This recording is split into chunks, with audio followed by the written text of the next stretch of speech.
Chapter 20. In the first month the whole Israelite community arrived at the desert of Zin, and they stayed at Kadesh. There Miriam died and was buried. Now there was no water for the community, and the people gathered in opposition to Moses and Aaron. They quarreled with Moses and said, "If only we had died when our brothers fell dead before the Lord." "Why did you bring the Lord's community into this desert, that we and our livestock should die here?" "Why did you bring us up out of Egypt to this terrible place? It has no grain or figs, grapevines or pomegranates, and there is no water to drink." Moses and Aaron went from the assembly to the entrance to the tent of meeting, and fell face down, and the glory of the Lord appeared to them. The Lord said to Moses, "Take the staff, and you and your brother Aaron gather the assembly together. Speak to that rock before their eyes, and it will pour out its water. You will bring water out of the rock for the community, so they and their livestock can drink." So Moses took the staff from the Lord's presence, just as he commanded him. He and Aaron gathered the assembly together in front of the rock, and Moses said to them, "Listen, you rebels. Must we bring you water out of this rock?" Then Moses raised his arm and struck the rock twice with his staff. Water gushed out, and the community and their livestock drank. But the Lord said to Moses and Aaron, "Because you did not trust in me enough to honor me as holy in the sight of the Israelites, you will not bring this community into the land I give them." These were the waters of Meribah, where the Israelites quarreled with the Lord, and where he showed himself holy among them. Moses sent messengers from Kadesh to the king of Edom, saying, "This is what your brother Israel says. You know about all the hardships that have come upon us. Our forefathers went down into Egypt, and we lived there many years. The Egyptians mistreated us and our fathers, but when we cried out to the Lord, he heard our cry and sent an angel and brought us out of Egypt. Now we are here at Kadesh, a town on the edge of your territory. Please let us pass through your country. We will not go through any field or vineyard, or drink water from any well. We will travel along the king's highway, and not turn to the right or to the left until we have passed through your territory." But Edom answered, "You may not pass through here. If you try, we will march out and attack you with the sword." The Israelites replied, "We will go along the main road, and if we or our livestock drink any of your water, we will pay for it. We only want to pass through on foot, nothing else." Again they answered, "You may not pass through." Then Edom came out against them with a large and powerful army. Since Edom refused to let them go through their territory, Israel turned away from them. The whole Israelite community set out from Kadesh and came to Mount Hor. At Mount Hor, near the border of Edom, the Lord said to Moses and Aaron, "Aaron will be gathered to his people. He will not enter the land I give the Israelites, because both of you rebelled against my command at the waters of Meribah. Get Aaron and his son Eleazar and take them up Mount Hor. Remove Aaron's garments and put them on his son Eleazar, for Aaron will be gathered to his people. He will die there." Moses did as the Lord commanded. They went up Mount Hor in the sight of the whole community. Moses removed Aaron's garments and put them on his son Eleazar, and Aaron died there on top of the mountain. Then Moses and Eleazar came down from the mountain, and when the whole community learned that Aaron had died, the entire house of Israel mourned for him. When the Canaanite king of Arad, who lived in the Negev, heard that Israel was coming along the road to Atharim, he attacked the Israelites and captured some of them.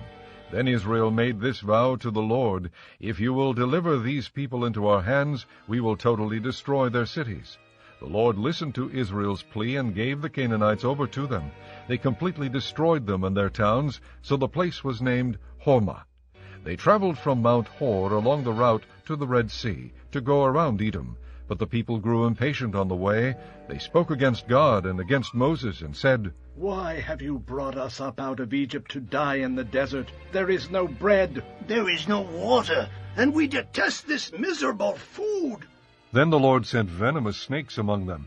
They bit the people, and many Israelites died. The people came to Moses and said, "We sinned when we spoke against the Lord and against you. Pray that the Lord will take the snakes away from us." So Moses prayed for the people. The Lord said to Moses, "Make a snake and put it up on a pole. Anyone who is bitten can look at it and live."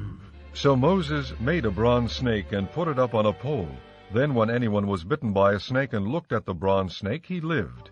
The Israelites moved on and camped at Oboth. Then they set out from Oboth and camped at Ai Abarim in the desert that faces Moab toward the sunrise. From there they moved on and camped in the Zered Valley. They set out from there and camped alongside the Arnon, which is in the desert extending into Amorite territory. The Arnon is the border of Moab between Moab and the Amorites. That is why the book of the wars of the Lord says, Waheb in Suphah and the ravines, the Arnon and the slopes of the ravines that lead to the site of Ar and lie along the border of Moab. From there they continued to Beer, the well, where the Lord said to Moses, Gather the people together, and I will give them water.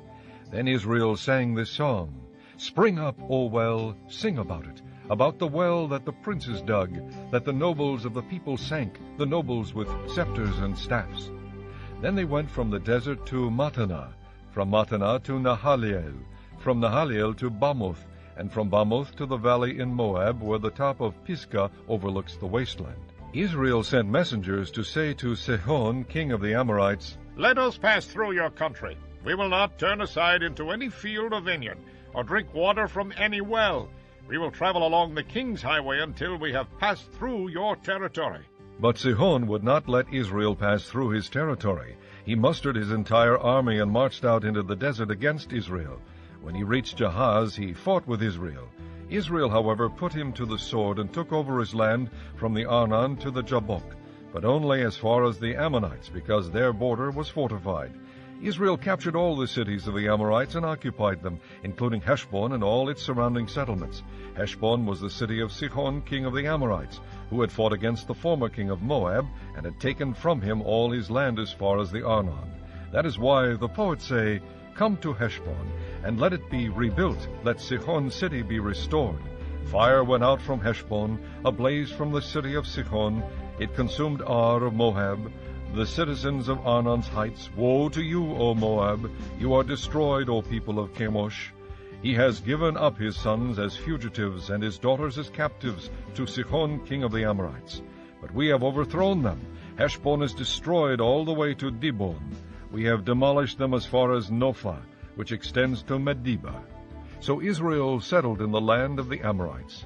After Moses had sent spies to Jazer, the Israelites captured its surrounding settlements and drove out the Amorites who were there. Then they turned and went up along the road toward Bashan, and Og, king of Bashan, and his whole army marched out to meet them in battle at Edrei. The Lord said to Moses, Do not be afraid of him, for I have handed him over to you, with his whole army and his land. Do to him what you did to Sihon, king of the Amorites, who reigned in Heshbon. So they struck him down, together with his sons and his whole army, leaving them no survivors. And they took possession. Then the Israelites traveled to the plains of Moab and camped along the Jordan across from Jericho. Now Balak, son of Zippor, saw all that Israel had done to the Amorites, and Moab was terrified because there were so many people. Indeed, Moab was filled with dread because of the Israelites.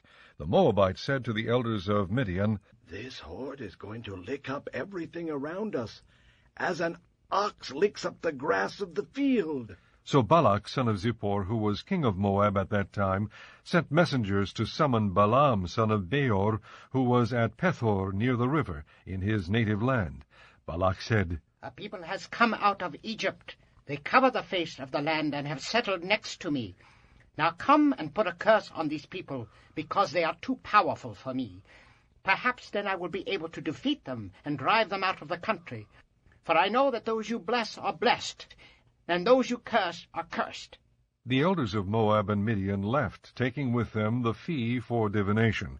When they came to Balaam, they told him what Balak had said. Spend the night here, Balaam said to them, and I will bring you back the answer the Lord gives me. So the Moabite princes stayed with him. God came to Balaam and asked, Who are these men with you? Balaam said to God, Balak, son of Zippor, king of Moab, sent me this message. A people that has come out of Egypt covers the face of the land. Now come and put a curse on them for me. Perhaps then I will be able to fight them and drive them away. But God said to Balaam, Do not go with them. You must not put a curse on those people, because they are blessed. The next morning Balaam got up and said to Balak's princes, Go back to your own country, for the Lord has refused to let me go with you. So the Moabite princes returned to Balak and said, Balaam refused to come with us. Then Balak sent other princes, more numerous and more distinguished than the first. They came to Balaam and said, This is what Balak son of Zippor says. Do not let anything keep you from coming to me, because I will reward you handsomely, and do whatever you say. Come and put a curse on these people for me. But Balaam answered them, Even if Balak gave me his palace filled with silver and gold, I could not do anything great or small to go beyond the command of the Lord my God. Now stay here tonight, as the others did, and I will find out what else the Lord will tell me. That night God came to Balaam and said, Since these men have come to summon you, go with them, but do only what I tell you.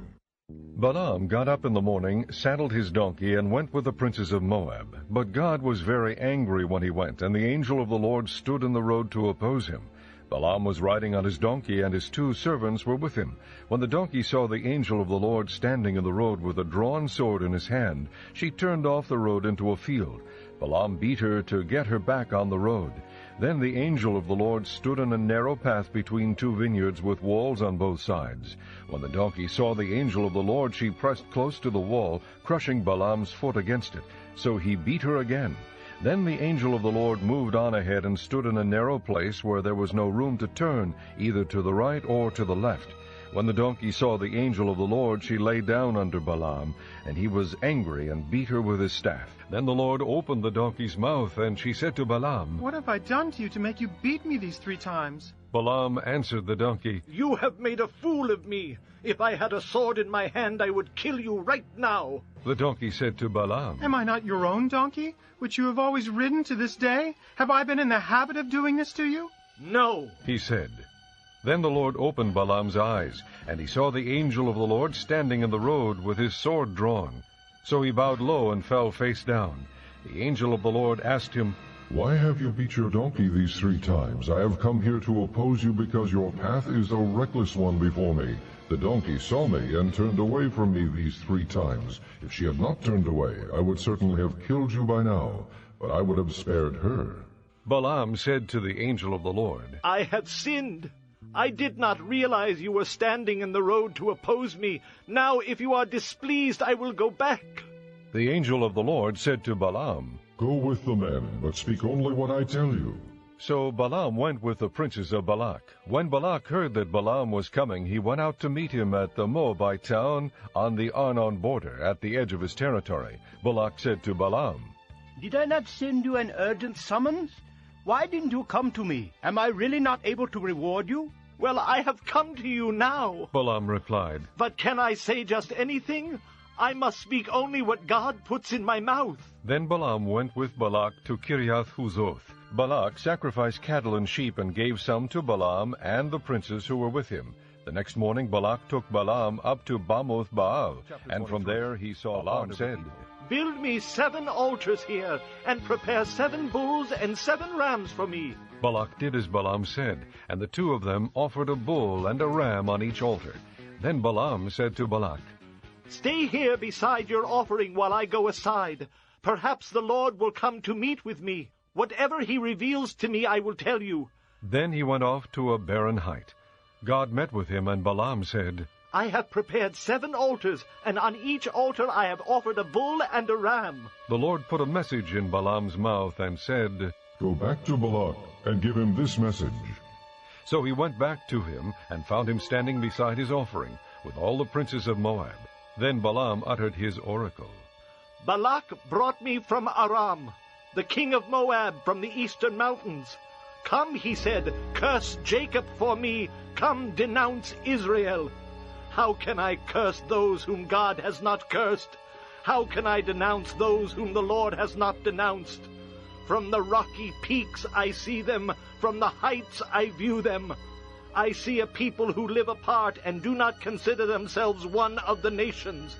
Who can count the dust of Jacob or number the 4th part of Israel? Let me die the death of the righteous, and may my end be like theirs. Balak said to Balaam, What have you done to me? I brought you to curse my enemies, but you have done nothing but bless them. He answered, Must I not speak what the Lord puts in my mouth? Then Balak said to him, Come with me to another place where you can see them. You will see only a part, but not all of them. And from there curse them for me. So he took him to the field of Zophim on the top of Pisgah, and there he built 7 altars and offered a bull and a ram on each altar. Balaam said to Balak, "Stay here beside your offering while I meet with him over there." The Lord met with Balaam and put a message in his mouth and said, Go back to Balak and give him this message. So he went to him and found him standing beside his offering with the princes of Moab. Balak asked him. "What did the Lord say?" Then he uttered his oracle. "Arise, Balak, and listen. Hear me, son of Zippor. God is not a man that he should lie, nor a son of man that he should change his mind. Does he speak and then not act? Does he promise and not fulfill? I have received a command to bless. He has blessed, and I cannot change it. No misfortune is seen in Jacob, no misery observed in Israel. The Lord their God is with them. The shout of the king is among them. God brought them out of Egypt. They have the strength of a wild ox. There is no sorcery against Jacob, no divination against Israel.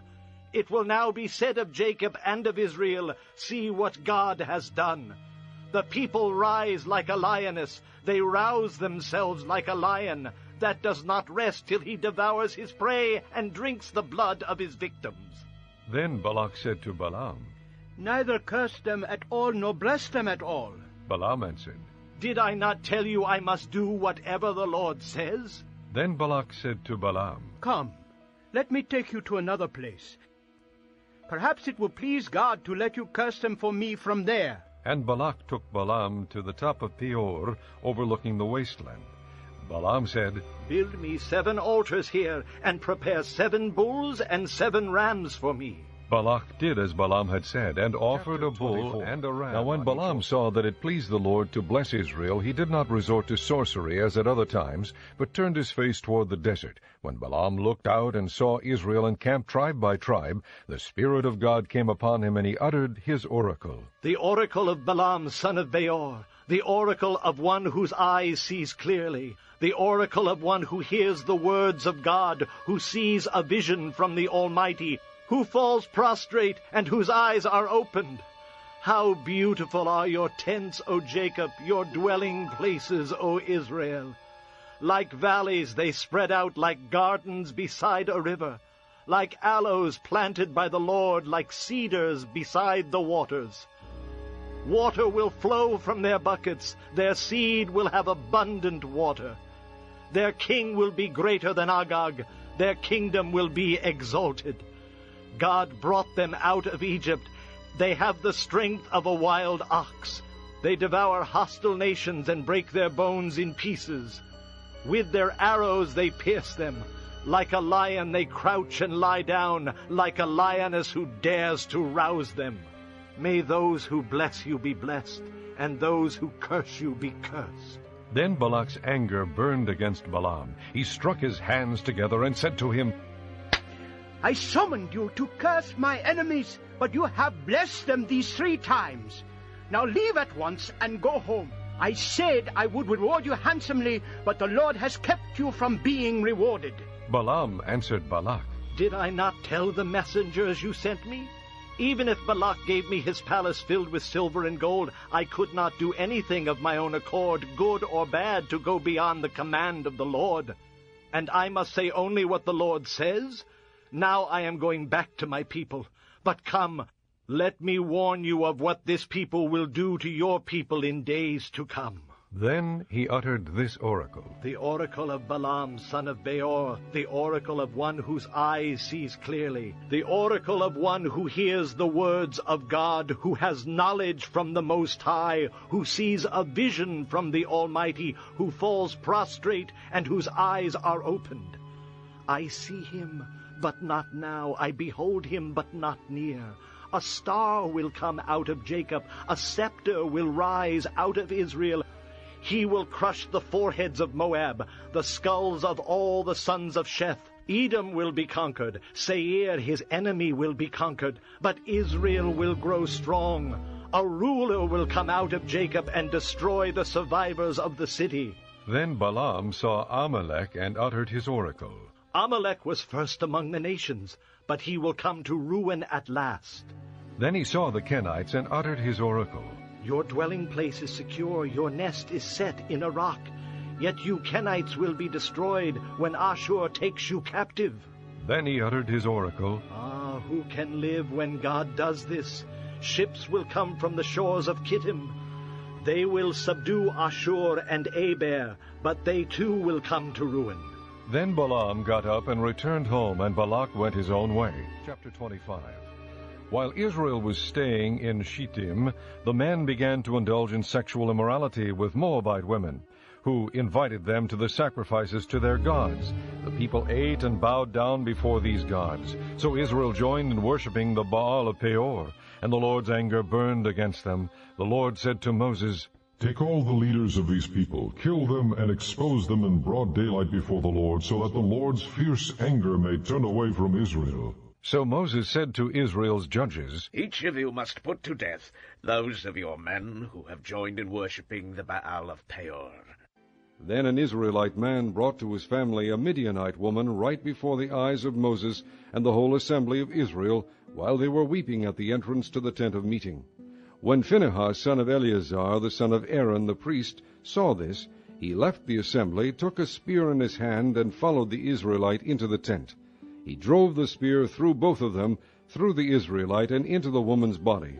Then the plague against the Israelites was stopped, but those who died in the plague numbered 24,000. The Lord said to Moses, Phinehas, son of Eleazar, the son of Aaron the priest, has turned my anger away from the Israelites, for he was as zealous as I am for my honor among them, so that in my zeal I did not put an end to them. Therefore tell him I am making my covenant of peace with him. He and his descendants will have a covenant of a lasting priesthood, because he was zealous for the honor of his God, and made atonement for the Israelites. The name of the Israelite who was killed with a Midianite woman was Zimri, son of Salu, the leader of a Simeonite family. And the name of the Midianite woman who was put to death was Cosbi, daughter of Zur, a tribal chief of a Midianite family.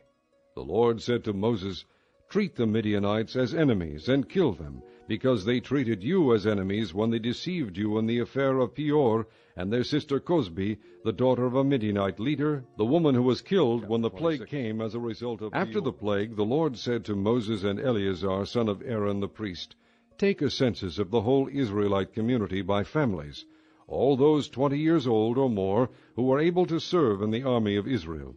So on the plains of Moab by the Jordan across from Jericho, Moses and Eleazar the priest spoke with them and said, Take a census of the men 20 years old or more, as the Lord commanded Moses. These were the Israelites who came out of Egypt. The descendants of Reuben, the firstborn son of Israel, were, through Hanok, the Hanokite clan, through Palu, the Paluite clan, through Hezron, the Hezronite clan, through Carmi, the Carmite clan. These were the clans of Reuben. Those numbered were 43,730. The son of Palu was Eliab, and the sons of Eliab were Nemuel, Dathan, and Abiram. The same Dathan and Abiram were the community officials who rebelled against Moses and Aaron, and were among Korah's followers when they rebelled against the Lord. The earth opened its mouth and swallowed them along with Korah, whose followers died when the fire devoured the 250 men. And they served as a warning sign. The line of Korah, however, did not die out. The descendants of Simeon by their clans were, through Nemuel, the Nemuelite clan, through Jamin, the Jamnite clan, through Jachin, the Jachinite clan, through Zerah, the Zerahite clan, through Shaul, the Shaulite clan. These were the clans of Simeon. There were 22,200 men.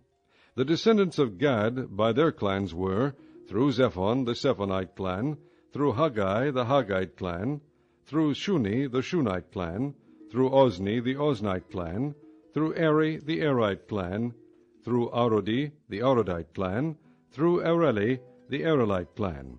These were the clans of Gad. Those numbered were 40,500. Er and Onan were sons of Judah, but they died in Canaan.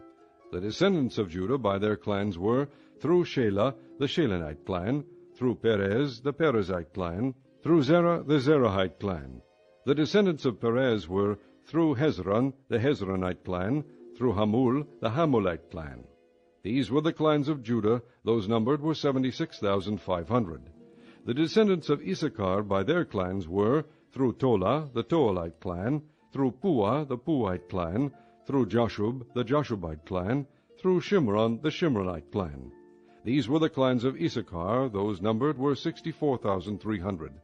The descendants of Zebulun by their clans were, through Sered, the Seredite clan, through Elon, the Elonite clan, through Jahleel, the Jahleelite clan. These were the clans of Zebulun. Those numbered were 60,500. The descendants of Joseph by their clans through Manasseh and Ephraim were, the descendants of Manasseh through Machir, the Machirite clan. Machir was the father of Gilead. Through Gilead, the Gileadite clan. These were the descendants of Gilead.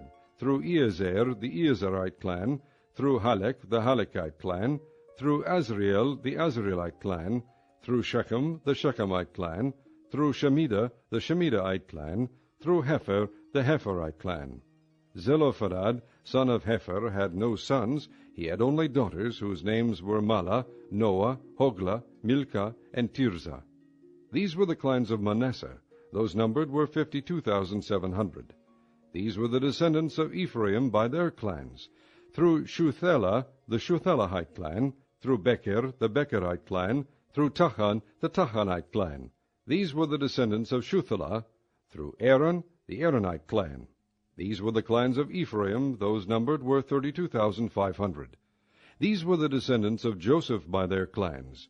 The descendants of Benjamin by their clans were, through Bela, the Belite clan, through Ashbel, the Ashbelite clan, through Ahiram, the Ahiramite clan, through Shupham, the Shuphamite clan, through Hupham, the Huphamite clan. The descendants of Bela through Ard and Naaman were, through Ard, the Ardite clan, through Naaman, the Naamite clan. These were the clans of Benjamin. Those numbered were 45,600. These were the descendants of Dan by their clans. Through Shuham, the Shuhamite clan. These were the clans of Dan. All of them were Shuhamite clans, and those numbered were 64,400. The descendants of Asher by their clans were, through Imnah, the Imnite clan, through Ishvi, the Ishvite clan, through Bariah, the Berite clan, and through the descendants of Bariah, through Eber, the Eberite clan, through Malchiel, the Malchielite clan. Asher had a daughter named Sarah. These were the clans of Asher. Those numbered were 53,400. The descendants of Naphtali by their clans were, through Jazeel, the Jazeelite clan, through Guni, the Gunite clan, through Jezer, the Jezerite clan, through Shilem, the Shilemite clan. These were the clans of Naphtali. Those numbered were 45,400. The total number of the men of Israel was 601,730. The Lord said to Moses, "The land is to be allotted to them as an inheritance based on the number of names. To a larger group give a larger inheritance, and to a smaller group a smaller one. Each is to receive its inheritance according to the number of those listed. Be sure that the land is distributed by lot. What each group inherits will be according to the names for its ancestral tribe. Each inheritance is to be distributed by lot among the larger and smaller groups." These were the Levites who were counted by their clans. Through Gershon, the Gershonite clan, through Kohath, the Kohathite clan, through Merari, the Merarite clan. These also were Levite clans, the Libnite clan, the Hebronite clan, the Malite clan, the Mushite clan, the Korahite clan. Kohath was the forefather of Amram. The name of Amram's wife was Jochebed, a descendant of Levi, who was born to the Levites in Egypt. To Amram she bore Aaron, Moses, and their sister Miriam.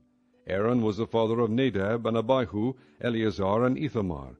But Nadab and Abihu died when they made an offering before the Lord with unauthorized fire. All the male Levites a month old or more numbered 23,000. They were not counted along with the other Israelites because they received no inheritance among them. These are the ones counted by Moses and Eleazar the priest when they counted the Israelites on the plains of Moab by the Jordan across from Jericho. Not one of them was among those counted by Moses and Aaron the priest when they counted the Israelites in the desert of Sinai. For the Lord had told those Israelites they would surely die in the desert, and not one of them was left except Caleb son of Jephunneh and Joshua son of Nun. Chapter 27. The daughters of Zelophehad, son of Hepher, the son of Gilead, the son of Machir, the son of Manasseh, belonged to the clans of Manasseh, son of Joseph. The names of the daughters were Mahlah, Noah, Hoglah, Milcah, and Tirzah. They approached the entrance to the tent of meeting and stood before Moses, Eleazar the priest, the leaders of the whole assembly, and said, Our father died in the desert. He was not among Korah's followers who banded together against the Lord, but he died for his own sin and left no sons. Why should our father's name disappear from his clan because he had no son? Give us property among our father's relatives. So Moses brought their case before the Lord, and the Lord said to him, What Zelophehad's daughters are saying is right. You must certainly give them property as an inheritance among their father's relatives, and turn their father's inheritance over to them. Say to the Israelites, If a man dies and leaves no son, turn his inheritance over to his daughter. If he has no daughter, give his inheritance to his brothers. If he has no brothers, give his inheritance to his father's brothers. If his father had no brothers, give his inheritance to the nearest relative in his clan, that he may possess it. This is to be a legal requirement for the Israelites, as the Lord commanded Moses. Then the Lord said to Moses, Go up this mountain in the Abarim range, and see the land I have given the Israelites. After you have seen it, you too will be gathered to your people, as your brother Aaron was.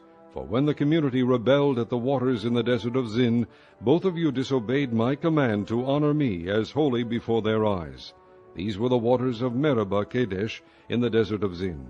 Moses said to the Lord, May the Lord, the God of the spirits of all mankind, appoint a man over this community to go out and come in before them, one who will lead them out and bring them in, so the Lord's people will not be like sheep without a shepherd. So the Lord said to Moses, Take Joshua son of Nun, a man in whom is the Spirit, and lay your hand on him. Have him stand before Eleazar the priest and the entire assembly, and commission him in their presence. Give him some of your authority, so the whole Israelite community will obey him. He is to stand before Eleazar the priest, who will obtain decisions for him by inquiring of the Urim before the Lord. At his command, he and the entire community of the Israelites will go out, and at his command they will come in. Moses did as the Lord commanded him. He took Joshua and had him stand before Eleazar the priest and the whole assembly. Then he laid his hands on him and commissioned him as the Lord instructed. The Lord said to Moses, Give this command to the Israelites, and say to them, See that you present to me at the appointed time the food for my offerings made by fire as an aroma pleasing to me. Say to them, This is the offering made by fire that you are to present to the Lord, 2 lambs a year old without defect, as a regular burnt offering each day. Prepare 1 lamb in the morning and the other at twilight, together with a grain offering of 1/10 of an ephah of fine flour, mixed with 1/4 of a hin of oil from pressed olives. This is the regular burnt offering instituted at Mount Sinai as a pleasing aroma, an offering made to the Lord by fire. The accompanying drink offering is to be 1/4 of a hin of fermented drink with each lamb. Pour out the drink offering to the Lord at the sanctuary. Prepare the 2nd lamb at twilight, along with the same kind of grain offering and drink offering that you prepare in the morning. This is an offering made by fire, an aroma pleasing to the Lord. On the Sabbath day make an offering of 2 lambs a year old without defect, together with its drink offering and a grain offering of 2/10 of an ephah of fine flour mixed with oil. This is the burnt offering for every Sabbath, in addition to the regular burnt offering and its drink offering. On the 1st of every month, present to the Lord a burnt offering of 2 young bulls, 1 ram, and 7 male lambs a year old, all without defect. With each bull there is to be a grain offering of 3/10 of an ephah of fine flour mixed with oil. With the ram, a grain offering of 2/10 of an ephah of fine flour mixed with oil, and with each lamb a grain offering of 1/10 of an ephah of fine flour mixed with oil. This is for a burnt offering, a pleasing aroma, an offering made to the Lord by fire. With each bull there is to be a drink offering of 1/2 a hin of wine, with the ram 1/3 of a hin, and with each lamb 1/4 of a hin. This is the monthly burnt offering to be made at each new moon during the year. Besides the regular burnt offering with its drink offering, 1 male goat is to be presented to the Lord as a sin offering. On the 14th day of the 1st month the Lord's Passover is to be held. On the 15th day of this month there is to be a festival. For 7 days eat bread made without yeast. On the first day hold a sacred assembly, and do no regular work. Present to the Lord an offering made by fire, a burnt offering of 2 young bulls, 1 ram, and 7 male lambs a year old, all without defect. With each bull prepare a grain offering of 3/10 of an ephah of fine flour mixed with oil.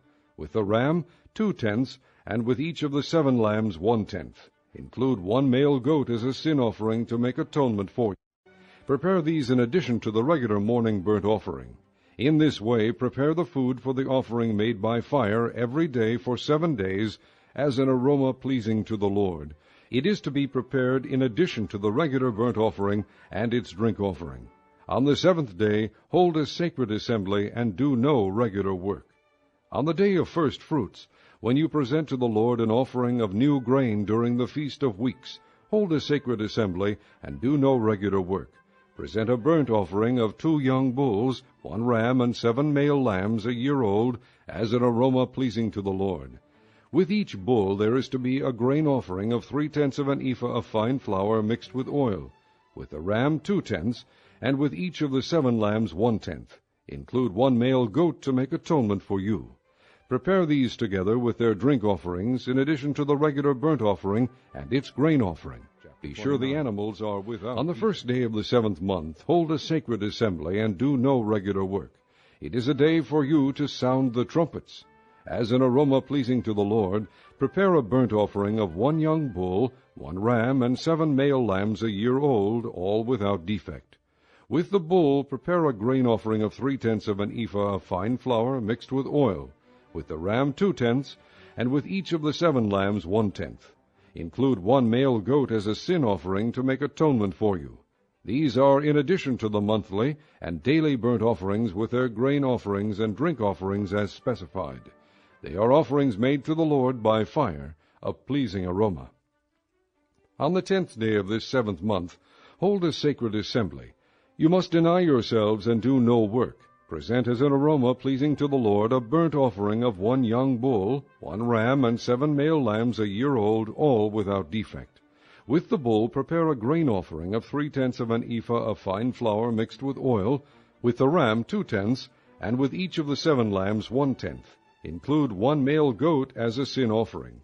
In addition to the sin offering for atonement and the regular burnt offering with its grain offering and their drink offerings. On the 15th day of the 7th month, hold a sacred assembly, and do no regular work. Celebrate a festival to the Lord for 7 days. Present an offering made by fire as an aroma pleasing to the Lord, a burnt offering of 13 young bulls, 2 rams, and 14 male lambs a year old, all without defect. With each of the 13 bulls prepare a grain offering of 3/10 of an ephah of fine flour mixed with oil. With each of the 2 rams 2/10, and with each of the 14 lambs 1/10. Include 1 male goat as a sin offering, in addition to the regular burnt offering with its grain offering and drink offering.